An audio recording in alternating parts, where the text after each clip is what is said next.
भाजपची मुंबईत 227 प्रभागांत चाचपणी सुरू आहे। चाचपणीनंतरच जागा वाटपाचा फॉर्म्युला ठरला जाणार आहे। महायुतीचा लवकरच जागा वाटपचा फॉर्म्युला ठरतोय का याकडे संपूर्ण राज्याचं लक्ष आहे। निवडणुकीसाठी भाजपचं नव मतदारांवर सुद्धा लक्ष असल्याचं कळतंय।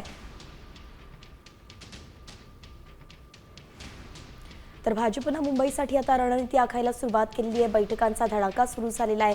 एकूण 227 प्रभाग आहेत, त्या सगळ्या प्रभागांमध्ये चाचपणी सुरू झालेली आहे। नेमकं जागा वाटप होत असेल तर फॉर्म्युला कसा असावा, कुठे स्वबळावरती लढायचं आहे, मित्रपक्षांसोबत लढायचं आहे, या सगळ्या गोष्टींची चाचपणी केली जाते आणि त्यानुसारच आता भाजपनं अजून एक मुद्दा लक्षात घेतलाय, तो म्हणजेच नव मतदार जे आहेत त्यांच्यावरती भाजप लक्ष केंद्रित करणार आहे।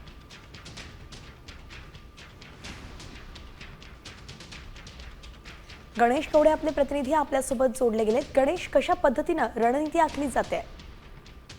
नक्कीच मुंबई महानगरपालिकेसाठी आहे ते 227 जे प्रभाग आहेत या प्रभागावर आहे ते भाजपकडून चाचपणी सुरू असल्याचं देखील सांगितलं जात आहे। कारण की गेल्या काही दिवसांपासून खरं तर ही चाचपणी आहे ती सुरू आहे। कारण की स्वबळावर की महायुतीत लढणार हा अद्यापही प्रश्न कायम आहे। मात्र गेल्या काही दिवसांपासून महाविकास आघाडीतले बरेच नेत्यांचं देखील आहे ते इन्कमिंग आहे ते महायुतीमध्ये होताना पाहायला मिळतंय। त्यामुळे प्रभागाच्या वाटप होण्यामध्ये आहे ते कुठेतरी अडथळा निर्माण होऊ शकतो। यासाठी स्वबळाची चाचपणी देखील पाहायला मिळते। त्याचबरोबर जर महायुतीत पण लढायचं झालं तर आपल्या किती जागांवर आहे ते ठाम राहायचं या संदर्भात देखील आहे ते या चाचपणीमधून आहे ते बघितलं जातं। एकंदरीत तर 300 ते 400 मतदार जे असतात त्या मतदारांकडून देखील आहे ती आपली माहिती देखील आहे ती घेतली जाते की आणि सध्याची जी विकासाची कामं आहेत त्याच्यावर देखील एक भर देऊन सर्व विश्वास आहे तो प्राधान्य केला जातोय। त्यामुळे आगामी काळात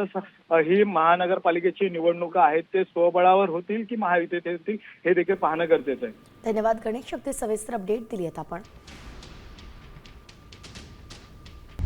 आता isakal.com आहे देशातील नंबर 1 ची मराठी न्यूज वेबसाईट। प्रत्येक अपडेटसाठी isakal.com ला नक्की भेट द्या।